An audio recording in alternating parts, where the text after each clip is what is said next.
Group D exam में द्विघात समीकरण के भर भर के सवाल पूछे जाते हैं और अगर आपको भी द्विघात समीकरण के सवालों से लगता है डर तो इस वीडियो को पूरा देखिएगा शुरू से लेकर आखिरी तक। अगर आप वीडियो को देखेंगे तो इसमें मैं हर टाइप के क्वेश्चन को कवर करूंगा। लेटेस्ट एग्जाम में जो सवाल आ रहे हैं वो भी सारे के सारे कवर होंगे और जो आने वाले शिफ्टों में भी क्वेश्चन आपके पूछे जा सकते हैं वो सारे के सारे कवर हो जाएंगे। सारा का सारा कॉन्सेप्ट इस क्लास में कवर हो जाएगा। तो चलिए वीडियो की शुरुआत करते हैं और पहले सवाल की तरफ चलते हैं। सबसे पहला सवाल है द्विघात समीकरण कौन सा है। तो आपको सबसे पहले यही तो मालूम होना चाहिए कि द्विघात समीकरण होता क्या है। द्विघात समीकरण इस तरीके से एक समीकरण होता है, जनरल में लिख रहा हूं ax² plus bx plus c is equal to 0। इस तरीके का अगर कोई भी समीकरण लिखा हुआ है तो इसी को हम लोग बोलते हैं द्विघात समीकरण। लेकिन ये द्विघात समीकरण में थोड़ी सी शर्तें हैं। क्या थोड़ी सी शर्तें हैं? ये जो हमारा a होता है ये कभी भी 0 नहीं होना चाहिए। अच्छा, इसका मतलब भी समझ लो। द्विघात का मतलब होता है दो घात वाला समीकरण, जहां पे एक हमारे x बोलते हैं चर पद, a b c हमारे क्या है, कांस्टेंट नंबर है, अचर पद है। तो जो चर पद की घात है अगर वो हमारी 2 है, इसीलिए इसको दो घात का समीकरण बोलते हैं। तो दो घात होना बड़ा जरूरी है। दो घात से ज्यादा नहीं हो सकता, दो घात और उससे कम हो सकते हैं। दो घात प्लस एक घात हो सकता है, दो घात 0 घात हो सकता है, लेकिन दो घात का होना बड़ा जरूरी होता है, इसीलिए इसको द्विघात समीकरण बोलते हैं। तो a 0 नहीं हो सकता। इसके अलावा a b c कोई भी हमारा रियल नंबर, जिसको हिंदी में हम लोग बोलते हैं वास्तविक संख्या, कोई भी वास्तविक संख्या हो सकती है। उम्मीद करते हैं बात को अच्छी तरीके से समझ पा रहे होंगे। इसके मैं कुछ एग्जांपल लिख देता हूं। जैसे अगर मैंने इस तरीके से लिखा 2x² प्लस 3x प्लस 4 बराबर 0, तो ये हमारा द्विघात समीकरण है। अगर मैंने इनमें से इसके अलावा कोई भी एक टर्म को 0 कर दिया, इस तरीके से लिख लिया 2x² plus 3x is equal to 0, तो ये भी हमारा द्विघात समीकरण है। ये a b c कोई भी रियल नंबर हो सकता है, बस a 0 नहीं होना चाहिए। b 0 हो सकता है, c 0 हो सकता है, तो यहाँ पे c को हमने 0 कर दिया। अगर मैं इस तरीके से लिखूं 2x² इज इक्वल टू 0, ये भी हमारा क्या है, द्विघात समीकरण है। मतलब ये वाला पद भी 0 हो सकता है, ये वाला पद भी 0 हो सकता है, बस ये वाला पद 0 नहीं होना चाहिए। अगर मैं इस तरीके से लिखूं 3x प्लस 4, तो क्या ये हमारा द्विघात समीकरण है? नहीं। इसके अलावा अगर मैंने इसमें घात को बढ़ा दिया, 3 घात कर दिया, घात को 1/2 कर दिया, 3/2 कर दिया, भिन्न में कर दिया। घात कभी भिन्न में नहीं चाहिए, पूर्णांक में भिन्न चाहिए। अब जैसे हमारे पास में सवाल है, पूछ रहा कौन सा द्विघात समीकरण है, तो बस यही चीज को देखो। यहां पर अब x भी हो सकता है चरपद और b भी हो सकता है। जैसे यहाँ पे b में हमारा समीकरण दिया हुआ है, तो b की घात 1 है, b की घात 1 है, b की घात हमको कितनी चाहिए? द्विघात के लिए 2 चाहिए। तो इसमें 2 दिख रहा है? नहीं दिख रहा है। इसमें आ जाओ, x है घात 1 है, x है घात 2 है, 2 हमको चाहिए, मिल गया? हाँ मिल गया। यहां पर क्या है, x की घात 1 है। अब देखो, इससे कंफ्यूज मत होना, ये आपका 3 की पावर 1/2 है। पूर्णांक में जो नंबर है, नंबर में कुछ भी हो सकता है, परिमेय हो सकता है, अपरिमेय हो सकता है। जो हमारा वेरिएबल जिसको चर पद बोलते हैं, इसकी घात हमेशा पूर्णांक मिलनी चाहिए। 1 है, हाँ, तो हमको अधिक से अधिक घात 2 मिल रहा है, 2 से छोटा 1 मिल रहा है और बाकी हमारे कांस्टेंट नंबर मिल रहे हैं। और ये भी साथ के साथ देखना बड़ा जरूरी है कि कहीं गलती से अगर इसको सरल करें तो ये खत्म ना हो जाए। तो x² का एक ही टर्म है, खत्म नहीं होगा, ये हमारा रह जाएगा। तो ये हमारा क्या हो जाएगा, द्विघात समीकरण। और वैसे भी ऑब्जेक्टिव क्वेश्चन होता है, अगर एक ऑप्शन सही मिल गया तो आगे के ऑप्शन को चेक करने की जरूरत नहीं है। बट फिर भी अभी हम सीख रहे हैं तो मैं आपको बाकी, अब जैसे इस सवाल में आप देखोगे तो इसमें p भी वेरिएबल है, q भी वेरिएबल है, लेकिन q की घात कितनी आ गई? 3 आ गई। तो ये हमारा द्विघात समीकरण है। q की घात कितनी हो गई? 3 हो गई। यहाँ पे देखो, अगर स्क्वायर भी करोगे तो कितना आएगा? x प्लस 3 बराबर 0। यहाँ पे पावर कितनी है? 1। तो ये हमारा द्विघात समीकरण नहीं है। आंसर हमको पहले ही मिल गया। आगे बढ़ते हैं। अगर द्विघात समीकरण के बारे में आपको मालूम चल गया कि हमारा द्विघात समीकरण है, तो आपको बात समझना है कि द्विघात समीकरण में कितने तरीके के सवाल बनते हैं। सबसे पहला सवाल यह बनता है कि अगर द्विघात समीकरण के मूल दिए हैं तो द्विघात समीकरण कैसे निकालोगे। अगर दो घात का समीकरण है तो हमेशा उसके दो मूल को बोलते हैं हल, सॉल्यूशन, रूट्स, जीरोस, शून्यक। अगर आपको मूल दे रखे हैं तो इक्वेशन कैसे बनेगा? अगर मान लो आपको जो मूल दे रखे हैं, अंग्रेजी में क्या बोलते हैं? रूट्स, हिंदी में क्या बोलते हैं? मूल। अगर मूल हमारे क्या है? अल्फा कॉमा बीटा है, तो जो हमारा द्विघात समीकरण बनेगा हमेशा और हमेशा यही बनेगा, x² minus alpha plus beta x plus alpha beta बराबर 0। जहां अल्फा और बीटा हमारे क्या हैं? द्विघात समीकरण के मूल हैं। इसको मैं हिंदी में भी समझा देता हूं। x² माइनस ये हमारा क्या है? मूलों का योग गुणे x प्लस ये क्या है? मूलों का गुणनफल। तो इसको वैसे भी याद रखो, x² माइनस मूलों का योग इंटू x प्लस मूलों का गुणनफल बराबर 0। ये हमारा क्या होता है? द्विघात समीकरण होता है। अब अगर हमको दो मूल दे रखे हैं 7 और 12, तो क्या हो जाएगा? x² माइनस मूलों का योग 12 और 7 कितना हो जाएगा? 19x, और प्लस मूलों का गुणनफल 12 गुणे 7 कितना हो जाएगा? 84 इज इक्वल टू क्या हो जाएगा? 0। और यही हमारे सवाल का क्या हो जाएगा उत्तर हो जाएगा। एक्स स्क्वायर माइनस का 19x प्लस का 84, x square minus 19x plus 84 बराबर 0। क्लियर। अच्छा, इसी में देखो एक और पैटर्न का सवाल बनता है कि जो मूल है उसको भिन्न में दे देगा इस तरीके से कि एक मूल है, ये जो x के मान निकलते हैं ना इसी को मूल कहते हैं। जैसे x square plus b x plus c बराबर 0 है तो x के दो मान निकलेंगे और इन्हीं दो मानों को दो मूल बोलते हैं। तो जैसे अगर मान लो a का मान हमारा ये है तो इसी को हम लोग क्या बोलेंगे मूल, और दूसरा मान हमारा ये है तो इसी को क्या बोलेंगे मूल। तो कभी कभी इस तरीके से भी मूल लेके आपको बोलता है इक्वेशन निकालने के लिए। अब देखो ये हमारा इस तरीके से इक्वेशन है, एक्स स्क्वायर वाला नहीं है, तो इसमें वो वाला तरीका नहीं लगाएंगे जो यहां पर मैंने बताया है। यहां पे जो तरीका बताने जा रहा हूं वो और ज्यादा सवाल को आसान करेगा, कठिन नहीं करेगा। कैसे, ध्यान से समझना।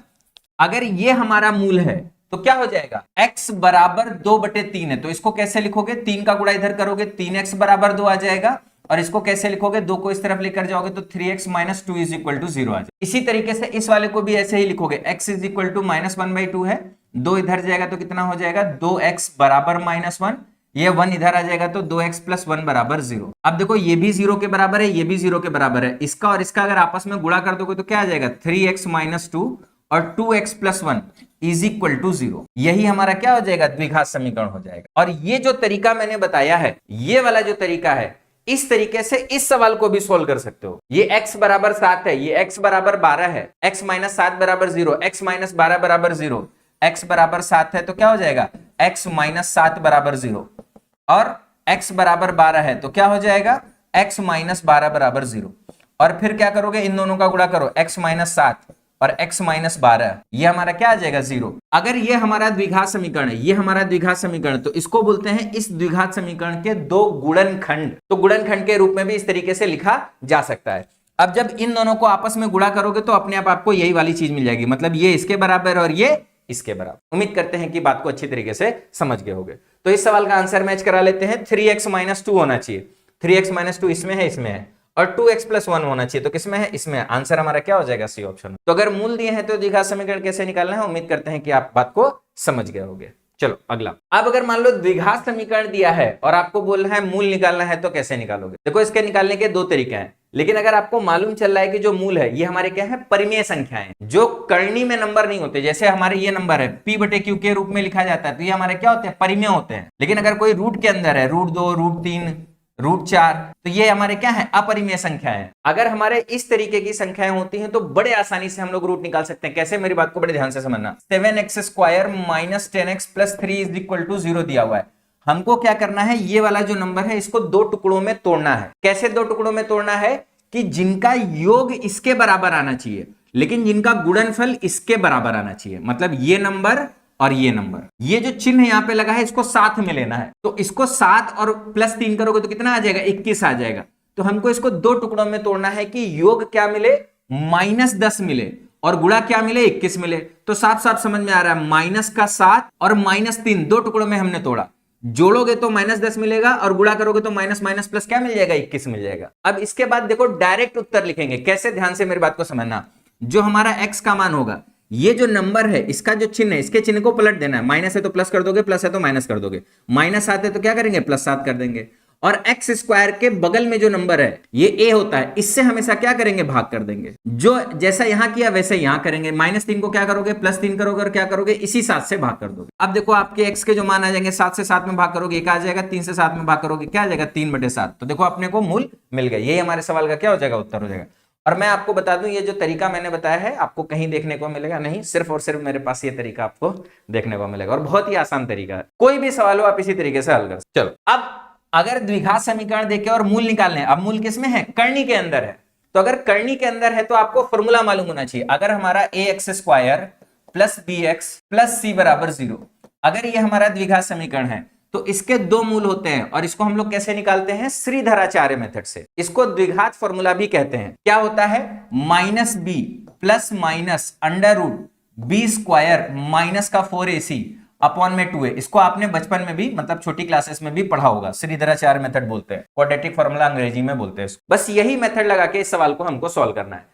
तो यहां पे देखो x का मान क्या आ जाएगा, माइनस माइनस, ये हमारा a हो गया, ये हमारा b हो गया, ये हमारा c हो गया। तो -b करेंगे, माइनस माइनस क्या हो जाएगा, प्लस हो जाएगा, प्लस माइनस b स्क्वायर, इसका -9 का स्क्वायर करोगे कितना आ जाएगा 81, माइनस का 4, a का मान कितना है 9, c का मान कितना है 1 और बटे में कितना आ जाएगा 2a, 9 दूनी कितना आ जाएगा 18 आ जाएगा। अब देखो x के दो मान आएंगे, जब एक बार प्लस लोगे तब एक मान आएगा और एक बार जब माइनस लोगे तब एक मान आएगा। तो प्लस वाले के साथ मान क्या आएगा 9 प्लस अब 81 और ये कितना हो जाएगा 36, 81 माइनस का 36 करोगे, 11 में से 6 गया 5, 7 में से 3 गया 4, कितना आ जाएगा √45 आ जाएगा और बटे में कितना आ जाएगा 18 आ जाएगा।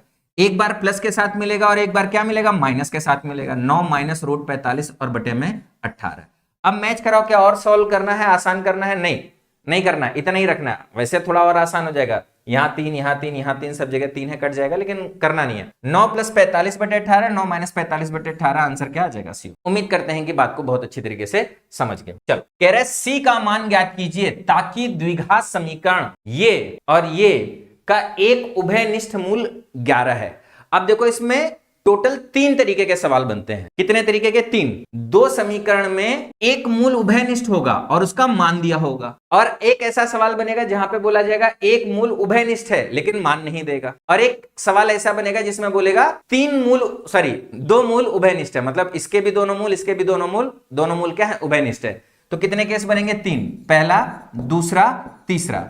पहले में क्या है? एक मूल उभयनिष्ठ है और मान मालूम है, मान दिया है। दूसरे में सिर्फ दिया होगा एक मूल उभयनिष्ठ, मान नहीं दिया होगा, मान नहीं दिया। तीसरा हो जाएगा जिसमें दोनों मूल उभयनिष्ठ। तो तीनों तरीकों के सवालों को हम लोग सॉल्व करेंगे। पहले जिसमें हमको मूल उभयनिष्ठ दिया है। अगर कभी भी हमको मालूम चल जाए कि किसी भी द्विघात समीकरण का एक मूल है, जैसे एक एग्जाम्पल मैं लिख रहा हूं, अगर मुझे यह मालूम चले ax² + bx + c = 0, x = 2, एक क्या है? एक मूल है। तो इसका मतलब होता है इसी को मूल भी बोलते हैं, इसी को हल भी बोलते हैं, इसी को शून्यक भी बोलते हैं। शून्यक का मतलब क्या होता है कि अगर x का मान 2 हम यहां पर उठा के रखेंगे तो इस पूरे का मान 0 के बराबर आ जाए। x का मान 2 रखोगे तो कितना आ जाएगा? 4a + 2b + c, और इसका मान किसके बराबर आ जाएगा? 0 के बराबर आ जाएगा। ये मतलब होता है। अब कह रहा है कि x = 11 इसका भी एक मूल है और x = 11 इसका भी मूल है। हालांकि ये हमारा द्विघात समीकरण मालूम है, इसके हम दोनों मूल निकाल सकते हैं, लेकिन मैं आपको बता दूं हमको इसकी जरूरत ही नहीं है, हमारा काम सिर्फ इससे चल जाएगा। अब देखो इसमें हमको सिर्फ एक ही नंबर तो नहीं मालूम है। क्या नहीं मालूम है? c नहीं मालूम। तो मैंने कहा कि जब x का मान क्या रखेंगे? 11 रखेंगे, तो इस पूरे का मान किसके बराबर आ जाएगा? 0 के बराबर आ जाएगा। और जैसे x का मान रखेंगे क्या मिल जाएगा हमको? c का मान मिल जाएगा। x का मान 11 रखोगे तो 2, 11 का स्क्वायर कितना हो गया? 121, -11 तिया कितना हो गया? 33, और प्लस c बराबर कितना हो गया? 0 हो गया। ये हो जाएगा 242, उधर चला जाएगा, c बराबर हो जाएगा 33 माइनस का 242। बड़े में से छोटा घटेगा, कितना आ जाएगा? 12 में से 3 गया 9, 209 आ जाएगा, और कैसा आ जाएगा? माइनस का। तो c की वैल्यू कितनी आ जाएगी? -209। हमें इसकी कोई जरूरत ही नहीं पड़ी, हालांकि x = 11 इसका भी एक मूल है, लेकिन हमको जरूरत नहीं पड़ी। क्लियर? चलो इस पे एक बहुत बेहतरीन है, अभी आपका जो पहला दिन का एग्जाम हुआ था उसमें भी इस पैटर्न पे सवाल, डिक्टो इसी सेम पैटर्न पे सवाल पूछा गया था, और आगे की शिफ्ट में भी इस पैटर्न पे सवाल पूछा गया। बड़ा इंपॉर्टेंट है, अभी लेटेस्ट में ये ग्रुप डी की परीक्षा में पूछा जा रहा है। ध्यान से देखो, कह रहा है कि एक सार्वमूल 3 है, द्विघात समीकरण एक ये दिया हुआ है, एक द्विघात समीकरण ये दिया हुआ, और कह रहा है सार्वमूल 3 है। तो कह रहा है p + q का मान बताना है। अब p कहां पर है? यहां पर है, और q कहां पर है? यहां पर है। तो अब हमको क्या करना पड़ेगा? इसी काम को 2 बार करना पड़ेगा।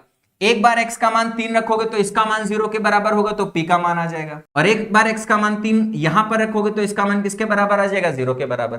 पहले वाले में रखते हैं तो x का मान 3 रखोगे तो कितना आ जाएगा? 9 - 24 + p = 0। अब यहां से p का जो मान आ जाएगा 24 - 9 कितना आ जाएगा? 15। दूसरे वाले में x का मान 3 रखोगे तो कितना हो जाएगा? 9 + 4 = 12 + q = 0। यहां से q का मान कितना आ जाएगा? 12 9 21, इधर चला जाएगा तो -21 आ जाएगा। अब हमसे सवाल में कह रहा है p + q का मान निकालना, तो p + q का मान कितना आ जाएगा? 15 - 21। 15 - 21 का मतलब कितना आ जाएगा? -6। यही हमारे सवाल का क्या हो जाएगा? उत्तर। और बहुत बेहतरीन कॉन्सेप्ट है, लेटेस्ट एग्जाम में इस पे सवाल पूछे जा रहे हैं। अगला सवाल, हर तरीके के कॉन्सेप्ट जो आपके एग्जाम में आ रहे हैं या आ सकते हैं मैं सब कवर कर छोटी सी क्लास। कह रहा है द्विघात समीकरण का एक मूल सार्व है, k का संभावित मान क्या होगा? मैंने आपको बताया कि जब एक मूल सार्व है तो उसका मान दे सकता है, और एक मूल सार्व है उसका मान नहीं दे सकता है। तो जब मान नहीं देगा तो कैसे करेंगे? आपको ये देखना पड़ेगा, इसमें कोई एक समीकरण हमको पूरा मालूम होगा। जैसे ये समीकरण है हमको पूरा मालूम है, तो हम इस समीकरण के दोनों मूल निकालेंगे। x² - 5x + 6 = 0 है, तो इसके हमको 2 मूल मिलेंगे। क्या हो जाएगा? फिर से वही तरीका करना है, इन दोनों का गुणनफल, इनके इस नंबर को दो टुकड़ों में तोड़ना है, क्या आ जाएगा, एक -3 और एक -2, जोड़ोगे -5 गुणा करोगे कितना आ जाएगा, 6 आ जाएगा। तो x का मान कितना आ जाएगा, इसका चिन्ह बदल दिया 3 और x स्क्वायर के साथ में क्या लगा 1, 1 से भाग करोगे कोई फर्क पड़ेगा नहीं। इसी तरीके से चिन्ह बदला 2, 1 से भाग करेंगे कोई फर्क पड़ेगा नहीं। तो एक मूल हमारा 3 है और एक मूल हमारा 2 है। अब यहाँ पे देखो दो चांस बनेंगे। अब हमको अगर ये मूल नहीं दिया है कि मूल का मान क्या है, तो हो सकता है कि हमारा 3 हो सकता है जो इसमें भी हो और इसमें भी हो, और हो सकता है कि 2 हमारा इसमें भी हो और इसमें भी हो। तो आपको दो केस बनेंगे और दो के मान है, तो दोनों के का मान निकालोगे और चेक करोगे कौन से के का मान हमारा ऑप्शन में दिया हुआ है। जैसे अगर हमने मान लो कौन सा ले लिया, 3 वाला ले लिया, तो यहां पे रखोगे 3 त्रिका 9 दूनी 18, 2 गुणे 9 माइनस में क्या है 3 के और प्लस का 6 इज इक्वल टू कितना आ जाएगा 0। ये 18 और 6 कितना हो जाएगा 24, और ये 3 के उधर चला जाएगा, तो के की वैल्यू कितनी आ जाएगी 8। ये हमारे ऑप्शन में दिया हुआ है, नहीं दिया हुआ है तो कोई बात नहीं, के का मान क्या, सॉरी एक्स का मान क्या रखोगे 2। अब देखो 2 दूना 4 दूना कितना हो जाएगा 8, माइनस का 2 के, एक्स का मान 2 रखोगे यहाँ पे ना, माइनस पहले से लगा हुआ है तो 2 के और प्लस 6 इज इक्वल टू 0। अब ये 8 6 14, के का मान कितना हो जाएगा 14/2, 14/2 करोगे कितना आ जाएगा 7 आ जाएगा। क्या 7 हमारे ऑप्शन में दिया हुआ है, हाँ दिया हुआ, तो ये हमारे सवाल का क्या हो जाएगा उत्तर। उम्मीद करते हैं कि बात को समझ गए होंगे, लेकिन मैजिकली आपको नहीं मालूम चलेगा कि 3 होगा कि 2 होगा, यही तरीका लगाना पड़ेगा, एक एक करके आपको चेक करना, ठीक। चलो अब देखो इसमें तीसरे टाइप का सवाल, अगर एक द्विघात समीकरण ये दिया हुआ है, दूसरा द्विघात समीकरण ये दिया हुआ है और बोला जा रहा है दोनों मूल सार्वम हो, तो क्या होगा। तो मैं आपको बता दूं सवाल एकदम आसान हो जाएगा, कठिन होने की जगह पे। अगर इस तरीके से दो समीकरण दिए हुए हैं, a1x² plus b1x plus c1 is equal to 0, एक हमारा ये है, और दूसरा a2x² plus b2x plus c2 is equal to 0, और बोले कि दोनों मूल सार्व हैं। अच्छा, दोनों मूल सार्व हैं, इसका मतलब क्या है, थोड़ा सा मतलब समझेंगे ना तो याद रह जाएगा। कहने का मतलब यह है कि अगर मैंने बोला पहले समीकरण के मूल 3,4 है, तो दूसरे समीकरण के भी मूल क्या हो जाएंगे 3,4 हो जाएंगे। अच्छा, मान लो अगर इसके हमके मूल मालूम है, तो क्या इसका इक्वेशन निकाल सकते हैं, हाँ सर निकाल सकते हैं, x² 4 3 7x और प्लस 12 हो गया। अगर यहां पर निकालेंगे तो क्या आ जाएगा x² माइनस का 7x प्लस का 12 इज इक्वल टू 0। अच्छा, दोनों मूल सार्व है, तो इसका मतलब ये निकल रहा है कि हमारे दोनों के दोनों समीकरण क्या है, एग्जैक्टली एक जैसे हैं। लेकिन यार यहाँ पे तो एग्जैक्टली एक जैसे नहीं दिख रहे हैं। अच्छा, इस एग्जैक्टली एक जैसे को भी थोड़ा सा अलग दिखाया जा सकता है, कैसे, जैसे अभी तो ये हमारे दोनों एक जैसे हैं, लेकिन अगर मैं इस समीकरण में किसी भी एक संख्या का गुणा कर दूं, जैसे मैंने कहा कि 2 का गुणा कर दो, तो 2x² माइनस का कितना हो गया 14x और प्लस कितना हो गया 24 इज इक्वल टू कितना हो गया 2 का इधर गुणा करोगे कितना रह जाएगा 0। तो आप मेरे को एक बात बताओ कि इस समीकरण और इस समीकरण में कोई अंतर है, नहीं। अगर आप इसमें 2 का भाग कर दोगे दोनों तरफ तो यहां पर पहुंच जाओगे, 2 का गुणा करने से यहां पर पहुंचो। आपको मालूम है बाएं और दाएं तरफ अगर हम एक ही नंबर का गुणा कर रहे हैं तो जो भी हमने लिखा है उसमें कोई भी परिवर्तन नहीं होता। जैसे हमको मालूम है ये 4 बराबर 4 है, अगर हमने इधर भी 2 का गुणा कर दिया और इधर भी 2 का गुणा कर दिया तो ये भी आपस में क्या रह जाएंगे, बराबर रह जाएंगे। वही कंडीशन है यहाँ, अगर यहाँ पे 2 का भाग कर दें, यहाँ पे 2 का भाग कर दें और दोनों बराबर रह जाए तो हमारा कोई भी परिवर्तन नहीं हुआ है। तो बस ये हमारे एक ही समीकरण होते हैं, बस इनके गुणांक को हम क्या कर देते हैं, चेंज कर देते हैं, n गुना कर देते हैं। n का मान हमारा 1 हो सकता है, 2 हो सकता है, 3 हो सकता है, 4 हो सकता है, 2/3 हो सकता है, 5/2 हो सकता है, कुछ भी हो सकता है। पहली बात यह कि दो मूल सार्व का मतलब यह है दोनों समीकरण हमारे एक ही हैं, और समीकरण को बदलते कैसे हैं, किसी एक संख्या से गुणा करके। अब अगर आप ध्यान से देखोगे तो इसके जो गुणांक है, इसके पहले ये 1 है और यहाँ पे गुणांक कितना है 2, तो अगर आप देखोगे तो गुणांक का रेशियो कितना आ गया 1/2। यहां पे भी देखोगे तो कितना है -7, यहां पे देखोगे तो कितना है -14, रेशियो निकालोगे तो कितना आ जाएगा, ये 1/2 था, ये भी देखोगे कितना आ जाएगा 1/2, यहां पे कितना है 12, यहां पे कितना है 24, रेशियो निकालोगे कितना आ जाएगा 1/2। तो जो गुणांक का अनुपात है ना वो हमेशा क्या रह जा रहा है, बराबर रह जा रहा है। तो आपको बस ये है कि अगर इस तरीके से दिया हुआ है, किस तरीके से दिया हुआ है, इस तरीके से दिया हुआ है और बोला जा रहा है कि दोनों मूल सार्व हैं, तो इसका मतलब क्या होता है ध्यान से समझना, a1/a2 बराबर होता है b1/b2 बराबर होता है c1/c। बस कहानी खत्म, सवाल खत्म हो गया। अब बस यही लगाना है, ये हमारा a1, ये हमारा b1 और ये हमारा c1, ये हमारा a2, ये हमारा b2 और ये हमारा क्या हो गया c2 हो गया। तो 4/8 बराबर हो जाएगा b/4 और बराबर हो जाएगा 3/c। खत्म। अब कह रहा है हमको b और c का मान निकालना है, अगर बी और सी का मान निकालना है तो देखो कितना हो जाएगा, 16/8 करोगे तो बी का मान कितना हो जाएगा 2, और यहां से सी का मान निकालना है तो 4 दूनी 8, 3 दूना कितना हो जाएगा 6 हो जाएगा। भाई इन दोनों को बराबर करोगे तो सी का मान आ जाएगा, और इन दोनों को बराबर करोगे तो किसका मान आ जाएगा, बी का मान आ जाएगा। आंसर देख लो, 2 और 6, 2 और 6 कौन सा ऑप्शन हो गया, सी ऑप्शन। तो कभी भी अगर दो मूल बराबर करने हैं इक्वेशन के तो क्या कंडीशन लगा दोगे, ये वाली कंडीशन लगा दोगे और कहानी खत्म, तुरंत आंसर आ जाए। उम्मीद करते हैं कि बात को अच्छी तरीके से समझ गए। चलिए अगला कह रहा है के किस मान के लिए द्विघात समीकरण और के दोनों मूल सार्वम है। अब देखो जल्दी से इसको करो, क्या कह रहा है, दोनों मूल सार्वम है। अगर दोनों मूल सार्वम है तो a1 हमारा कितना हो गया 2, और a2 हमारा कितना हो गया है 4, बराबर b1 कितना हो गया, चिन्ह के साथ लेंगे, माइनस है तो माइनस, प्लस है तो प्लस, -5, और यहां पर कितना हो गया -k+1, और पहले वाले में c कितना है 3, c1, और c2 कितना है 6। अब देखो ये भी हमारा 1/2 आ रहा है, ये भी हमारा 1/2 आ रहा है, और हमको सिर्फ एक ही चीज है, तो चाहे इसको इधर बराबर कर दो चाहे इधर बराबर कर दो, एक ही बात हो गई। तो अब देखो यहां से अगर आप देखोगे तो ये माइनस से माइनस खत्म हो जाएगा, ये इधर आएगा ये इधर चला जाएगा, तो k+1 = कितना हो गया 10, और k का मान कितना आ जाएगा 9। हमारे सवाल का क्या हो गया उत्तर। देखो यार बच्चे क्या है कि बस डरते हैं बिना वजह। आप देखो इतने बढ़िया बढ़िया लेवल के सवाल मैंने करा दिए, लेकिन किसी भी सवाल में कोई कैलकुलेशन नहीं है, सारे के सारे सवालों को मैंने एक एक दो लाइन में खत्म कर दिया। बस यह है कि आपको अच्छे से कॉन्सेप्ट मालूम होना चाहिए कि क्या कॉन्सेप्ट हमारा लगने वाला है। ठीक, चलो आगे बढ़ते हैं, और भी सवाल हैं और भी तरीके हैं। कह रहा है अल्फा और बीटा द्विघात समीकरण के मूल हैं, तो alpha plus beta minus alpha और बीटा का मान क्या होगा। अच्छा मेरी बात को बड़े ध्यान से समझना, अगर ax² plus bx plus c बराबर 0, अगर इसके रूट्स अल्फा और बीटा बोले जाएं तो आपको मालूम होना चाहिए, अगर अल्फा और बीटा हमारे मान लो मान है, मूल हैं, तो समीकरण क्या होता है। अगर अल्फा और बीटा मान है तो समीकरण होता है x² minus alpha plus beta x और प्लस अल्फा बीटा बराबर 0। अब भाई इसके भी मूल अल्फा बीटा है और इसके भी मूल अल्फा बीटा है, इसका मतलब क्या है कि दोनों समीकरण हमारे क्या है, सेम टू सेम है। अब या तो आप वही काम करो जो अभी हम लोगों ने पीछे किया कि भाई गुणांक का रेशियो बराबर कर दो, या इसको एक और तरीके से कर सकते हैं, जैसे यहां पे x² का गुणांक कितना है 1, तो अगर मैं यहां पर भी x² का गुणांक 1 कर दूं तो रेशियो क्या हो जाएगा 1 और 1 का, 1 और 1 का, 1 और 1 का, 1 और 1 का मतलब ये हो गया ये इसके बराबर, ये इसके बराबर और ये इसके बराबर। तो इसको हम लोग क्या कर सकते हैं, अगर मैं a से भाग कर दूं तो ध्यान से देखो इसी समीकरण को हम लोग लिख सकते हैं x² प्लस b/ax और प्लस c/a बराबर 0 लिख सकते हैं। हाँ, अब 1 और 1 का रेशियो हो गया तो 1 और 1 के बराबर है, ये इसके बराबर हो जाएगा, ये इसके बराबर हो जाएगा।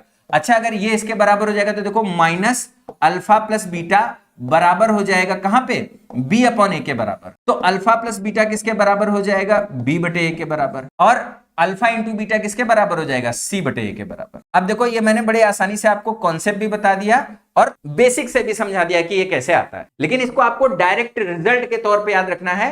क्या कि अगर हमको कभी भी इस तरीके का द्विघात समीकरण दिया है, इसके रूट्स क्या दिए हुए हैं अल्फा और बीटा, तो अल्फा प्लस बीटा का मान होता है माइनस का b/a। ये जो माइनस है इधर चला जाएगा, माइनस का b/a आ जाएगा। अल्फा प्लस बीटा मतलब मूलों का योग होता है माइनस b/a, अल्फा बीटा मतलब मूलों का गुणनफल होता है c/a। तो अगर ये हमारा समीकरण है तो y² के साथ में लगा हुआ a, y के साथ में लगा हुआ पूरा पूरा b, और ये हमारा क्या हो गया c। तो मूलों का योग अल्फा प्लस बीटा, अल्फा और बीटा हमारे क्या है, मूल है। तो अल्फा प्लस बीटा क्या हो जाएगा, माइनस b कितना है -9/a कितना है 1, वैल्यू कितनी आ जाएगी 9 आ जाएगी। अल्फा इंटू बीटा बराबर होगा c/a, c हमारा कितना है 8, a कितना है 1, तो ये कितना हो जाएगा 8। अब सवाल में कह रहा है कि इसमें से इसको घटा दो, तो अल्फा प्लस बीटा में से इसको घटा दोगे, इसमें से इसको घटाओगे तो alpha plus beta minus alpha beta बराबर हो जाएगा 9 - 8 = यही हमारे सवाल का क्या हो जाएगा। उम्मीद करते हैं कि बात को बहुत अच्छी तरीके से समझ गए होंगे। कई बार आपके एग्जाम में इसी तरीके से अल्फा और बीटा का मान देके, मतलब यही समीकरण देगा, इस तरीके से देगा, आपसे पूछ लेगा अल्फा² प्लस बीटा² का मान बताओ, आपसे ऐसे पूछ लेगा अल्फा³ प्लस बीटा³ का मान बताओ। तो अलजेब्रा का जो फॉर्मूला होता है अल्फा² प्लस बीटा² वाला, अल्फा प्लस बीटा का होल स्क्वायर वो लगा दोगे, अल्फा³ प्लस बीटा³ का फॉर्मूला लगा दोगे, तो भी आपके बड़ी आसानी से अल्फा³ प्लस बीटा³ और अल्फा² प्लस बीटा² का मान निकल जाएगा। चलो आगे बहुत ज्यादा इंपॉर्टेंट, मतलब एग्जाम में भर भर के सवाल पूछा जाता है, मूलों की प्रकृति, द्विघात समीकरण के मूलों की प्रकृति। इसके लिए मैं आपको थोड़ा सा एक पहले कॉन्सेप्ट बता देता हूं, बहुत बड़ा नहीं है, बस 2 मिनट लगेगा। थोड़ा सा पेशेंस रखेंगे तो बड़ी आसानी से समझ पाएंगे। ध्यान से देखिएगा, अगर कभी भी हमारा एक द्विघात समीकरण दिया हुआ है ax² plus bx plus c बराबर 0, तो इसके हमारे दो मूल होते हैं और मैं आपको बताऊंगा दो मूल कैसे निकलते हैं। श्रीधराचार्य मेथड से निकलते हैं, -b plus minus √b² minus 4ac upon 2a। तो ये जो x का मान है ना, ये हमारा कैसा होगा, ये x हमारा कैसा होगा, किस पे निर्भर करता है, इस वाले नंबर पर निर्भर करता है। इसके अंदर ये जो b² माइनस 4ac लिखा है ना, इसी को बोलते हैं विविक्त कर। क्या बोलते हैं? विविक्त कर। अंग्रेजी में बोलते हैं डिस्क्रिमिनेंट, डी से लिखते हैं, और हिंदी में इसको बोलते हैं विविक्त कर। तो x का मान हमारा कैसा आएगा, उसी को क्या बोलते हैं? मूलों की प्रकृति। मूल हमारा कैसा आएगा? धनात्मक आएगा, ऋणात्मक आएगा, वास्तविक आएगा, काल्पनिक आएगा, परिमेय आएगा, अपरिमेय आएगा। किस पे निर्भर करेगा? इस संख्या पे निर्भर करेगा। देखो कैसे, अगर ये हमारा धनात्मक होगा तो x का मान हमारा वास्तविक हो जाएगा। अगर ये हमारा ऋणात्मक, मतलब जैसे अगर हमारा -2 आ गया, तो मैं आपको बता दूं ये हमारा क्या होता है? काल्पनिक होता है, तो काल्पनिक होगा। तो टोटल 4 कंडीशन बनती हैं। टोटल कितनी कंडीशन बनेंगी? 4 कंडीशन। पहला, अगर d का मान हमारा क्या हो जाए? ऋणात्मक हो जाए, तो सबसे पहले मूल काल्पनिक होंगे। मूल क्या होंगे? काल्पनिक होंगे, और इसी काल्पनिक को हम लोग बोलते हैं कोई हल नहीं होगा, कोई हल नहीं होगा, पहला। दूसरा केस हमारा बनेगा कि जो हमारा d हो जाए वो 0 के बराबर हो जाए। d अगर हमारा 0 के बराबर हो गया, तो अगर ये 0 हो गया तो क्या बचेगा? -b/2a बचेगा, सिर्फ एक ही नंबर बचेगा। तो ये जो मूल होते हैं ना, ये हमारे क्या हो जाते हैं? बराबर हो जाते हैं। मूल हमारे क्या हो जाते हैं? बराबर। एक ही नंबर मिलेगा, मतलब वही नंबर 2 बार में। और ये जो मूल बराबर मिलेंगे, कैसे मिलेंगे? वास्तविक। कैसा मिलेगा? वास्तविक मिलेगा। और ये जो वास्तविक है ना, वास्तविक होने के साथ साथ परिमेय भी रहेगा, अपरिमेय नहीं रहेगा। कैसा रहेगा? परिमेय। देखो, वास्तविक हमारे 2 तरीके के होते हैं, परिमेय और अपरिमेय। वास्तविक में परिमेय भी होता है, अपरिमेय भी होता है, लेकिन ये वास्तविक कैसा मिलेगा? परिमेय वाला वास्तविक। ठीक। अब अगला कंडीशन, तीसरा कंडीशन, अब d हमारा 0 से कम हो गया, d हमारा 0 के बराबर हो गया, d हमारा 0 से बड़ा हो। लेकिन इसमें एक और कंडीशन है कि d हमारा क्या हो जाए? एक पूर्ण वर्ग संख्या हो जाए। पूर्ण वर्ग संख्या का मतलब क्या होता है? एग्जाम्पल के तौर पे 1 का स्क्वायर 1, 2 का स्क्वायर 4, 3 का स्क्वायर 9, 4 का स्क्वायर, इस d के मान की बात कर रहे हैं, 16, 25, 36, इस तरीके से हो जाए। कहने का मतलब यह है कि अगर ये नंबर यहां पर होगा तो इसका वर्गमूल निकल जाएगा। 4 का वर्गमूल 2 आ जाएगा, 9 का वर्गमूल 3 आ जाएगा, 16 का वर्गमूल 4 आ जाएगा, 25 का वर्गमूल 5 आ जाएगा। वर्गमूल निकल जाएगा तो ये बाहर आ जाएगा और क्या हो जाएगा? परिमेय संख्या हो जाएगी। तो अब देखो यहां पर मूल कैसे मिलेंगे? मूल, अब यहां पे मूल हमको बराबर मिला था, लेकिन यहां पर हमको बराबर नहीं मिलेगा। कैसा मिलेगा? असमान मिलेगा। साथ के साथ कैसा मिलेगा? वास्तविक मिलेगा। काल्पनिक हो गया, काल्पनिक के अलावा जितने भी होंगे क्या होंगे? वास्तविक होंगे। और फिर से वही, वास्तविक में परिमेय और अपरिमेय 2 होते हैं, तो इसमें कैसा मिलेगा? परिमेय मिलेगा, क्योंकि करनी के बाहर आ जाए। फिर अब अगला कंडीशन बचा, चौथा कंडीशन, d हमारा 0 से बड़ा हो, और क्या है? d हमारा पूर्ण वर्ग ना हो। अगर पूर्ण वर्ग ना है तो मतलब ये वाली संख्याओं को छोड़ के बाकी कोई भी संख्या हो सकती है। 2 हो सकता है, 3 हो सकता है, 5 हो सकता है, 8 हो सकता है, 10 हो सकता है, 12 हो सकता है, 15 हो सकता है। इस तरीके से कोई भी 2, 3, 5, 8, 10, 12, कोई भी नंबर इस तरीके से हमारा हो जाए। अब अगर इस तरीके से 2 है तो बाहर नहीं आएगा, करनी के अंदर रह जाएगा, और करनी के अंदर की जो संख्या होती है बोलती है अपरिमेय। तो मूल हमको कैसा मिलेगा? अपरिमेय मिलेगा। लेकिन यहां पर भी मूल हमको कैसे मिलेंगे? असमान ही मिलेंगे, समान नहीं मिलेगा, असमान मिलेगा। और कैसा मिलेगा? वास्तविक ही मिलेगा। लेकिन वास्तविक में कैसा मिलेगा? अपरिमेय मिलेगा, परिमेय नहीं मिलेगा। तो टोटल कितनी कंडीशन बताई? 4 कंडीशन बताई। लेकिन अगर आप देखोगे तो यहां पे भी मूल वास्तविक है, यहां पे भी मूल वास्तविक है, और यहां पे भी मूल वास्तविक है। तो एक हमारा काल्पनिक हो गया और 3 हमारे वास्तविक हो गए। तो इन तीनों को मिला के एक कंडीशन बन जाती है कि अगर हमको सिर्फ सवाल में यह बोला जाए कि वास्तविक मूल है, सिर्फ इतना ही बोला जाए, तो वास्तविक मूल है तो हमारे 3 कंडीशन हो सकते हैं। d 0 के बराबर भी हो सकता है, और d 0 से बड़ा n² के बराबर भी हो सकता है, d 0 से बड़ा n² के बराबर नहीं भी हो सकता है। तो इन तीनों को एक साथ कैसे लिख सकते हैं? इस तरीके से कि d का मान 0 या उससे बड़ा हो जाए। 0 होगा तो भी वास्तविक मिलेगा, d 0 से बड़ा होगा तो भी हमको क्या मिलेगा? वास्तविक मिलेगा। तो एक कंडीशन ये है कि कई बार आपको एग्जाम में दे दिया है मूल हमारे कैसे हैं? वास्तविक हैं, तो वास्तविक के लिए हमारी ये कंडीशन लग जाए। अब देखो इस पे जो सवाल बनते हैं वो कैसे कैसे बनते हैं। ये हमारा द्विघात समीकरण है, कह रहा है इसका विविक्त कर भी निकालना है और इसकी मूलों की प्रकृति भी बतानी है। तो विविक्त कर निकालते हैं। विविक्त कर हमारा क्या हो जाएगा?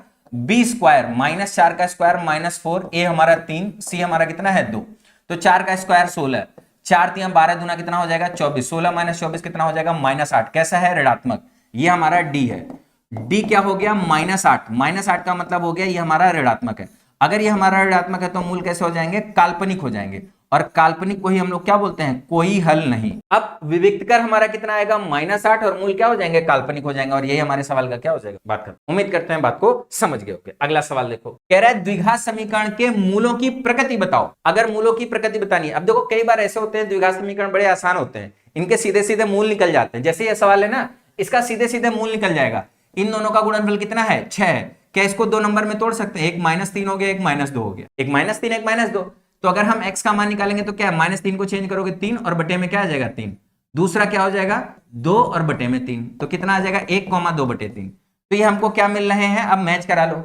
बराबर है, नहीं है, दो भिन्न वास्तविक है, दो अलग अलग हैं और वास्तविक मूल है, करेक्ट यही है। या विविक्त कर वाले तरीके से भी आ जाएगा। विविक्त कर निकालो, कितना आ जाएगा b² -5 का स्क्वायर 25, 4 × 12 × 24, 25 - 24, d हमारा कितना आ गया 1। अब d अगर हमारा 1 है तो d हमारा 0 से बड़ा है और d हमारा क्या है, n² के बराबर है। तो इस केस में हमको कैसे मिलेंगे, असमान मिलेगा, वास्तविक मिलेगा, और ये वास्तविक में कैसा मिलेगा, परिमेय मिलेगा। अब जरूरी नहीं कि सवाल में सारी कंडीशन दी होंगी, आपको मालूम होनी चाहिए सारी कंडीशन। असमान, वास्तविक और परिमेय देख लो, दो भिन्न दिए हुए हैं और वास्तविक दिए हैं। असमान होगा, वास्तविक होगा, हाँ हो गया, खत्म। परिमेय अपरिमेय के बारे में बात ही नहीं कर रहा था, तो परिमेय अपरिमेय को छोड़ देंगे। क्लियर, उम्मीद करते हैं कि बात को अच्छी तरीके से समझ गए होंगे। अगला सवाल कह रहा है b के किन मानों के लिए द्विघात समीकरण के वास्तविक मूल समान है। समान के लिए एक ही कंडीशन है, समान के लिए d क्या होता है, 0 के बराबर होता है। अगर मूल समान है तो d हमेशा क्या होगा, 0 होगा। अब देखो d का मतलब b² - 4ac, b की जगह पे b है 4, a की जगह पे 4 है, c की जगह पे क्या है 16 है, = 0। b² बराबर 4 × 16 × 16, इधर चला जाएगा तो क्या हो जाएगा, 16 का स्क्वायर हो जाएगा। अच्छा मैं आपको बता दूं, देखो दो केस बनते हैं, बहुत सारे बच्चों को ये चीज नहीं मालूम है। अगर x² हमारा 16 के बराबर है तो x के दो मान आएंगे, एक आएगा प्लस और एक आएगा -4। लेकिन अगर यहीं पर ऐसा बोला जाए कि x का मान निकालो √16, तो मैं बता दूं इसका मान सिर्फ और सिर्फ +4 है। बच्चे गलती करते हैं, इसके मान को +-4 नहीं बोलते। एक्चुअली में ये हमारा क्या है, एक घात का समीकरण है, तो एक हल आएगा, और वो भी करनी के अंदर अगर हमारा नंबर है तो इसका जो भी मान होता है वो हमेशा पॉजिटिव होता है। पहली बात तो ये कि ये हमेशा पहला ये नंबर भी पॉजिटिव होना चाहिए, और अगर ये नंबर पॉजिटिव है तो ये भी हमारा धनात्मक ही आएगा। तो बहुत सारे बच्चे बोलते हैं सर यहाँ पे भी तो √16 निकालते हैं। अरे √16 नहीं निकालते हैं, वो एक शॉर्टकट मेथड है। एक्चुअली में ये हमारा द्विघात समीकरण, कैसे इसको सॉल्व करते हैं, x² - 16 = 0, एक बनेगा x + 4, एक बनेगा x - 4 = 0, और यहां से हमको दो हल मिलेंगे, एक -4 और एक +4। तो क्या है कि जो अध्यापक होते हैं वो आपको एक बात सिखा देते हैं कि ये जो 4 और 4 आएगा, ये कैसे आएगा, ये 16 का वर्गमूल ही तो है। तो वो क्या कहते हैं, 16 का वर्गमूल ले लो और +- लगा। लेकिन वर्गमूल ले नहीं रहे हैं, यहां पर हमारा द्विघात समीकरण है इसलिए दो हल है, और यहां पर हमारा एक घात का समीकरण है इसलिए एक हल है। ऐसे आप इसको याद रख सकते हो, दोनों में बहुत जमीन आसमान का डिफरेंस है जो कि बच्चों को नहीं मालूम है। तो ये हमारा क्या बनना है, द्विघात समीकरण बनना है। तो द्विघात समीकरण बनना है तो इसका वर्गमूल लोगे, 16 के स्क्वायर का वर्गमूल लोगे तो क्या आ जाएगा 16, लेकिन कैसे मानेंगे, दो मानेंगे, +-। अब सवाल में 16 भी दिया होगा तो भी आंसर टिक कर देंगे, और +-16 दिया होगा तो भी यही सेम आंसर टिक। क्लियर, चलो एक और सवाल कह रहा है एक द्विघात समीकरण 2x² - 8x + k = 0 के मूल वास्तविक और बराबर हैं, तो k² - 5 का मान क्या होगा। फिर से कह रहा है इस द्विघात समीकरण के मूल कैसे हैं, वास्तविक हैं, और कैसे हैं, बराबर। वास्तविक और बराबर के लिए सिर्फ एक ही कंडीशन है, क्या है, d 0 होना चाहिए। d का मतलब b² - 4ac, b कितना है -8, -8 का स्क्वायर करोगे कितना आ जाएगा, 64 आ जाएगा, -4, a कितना है 2, c कितना है k = कितना हो जाएगा 0। ये हो गया 64 - 8k = 0। 8 से भाग दोगे तो k का मान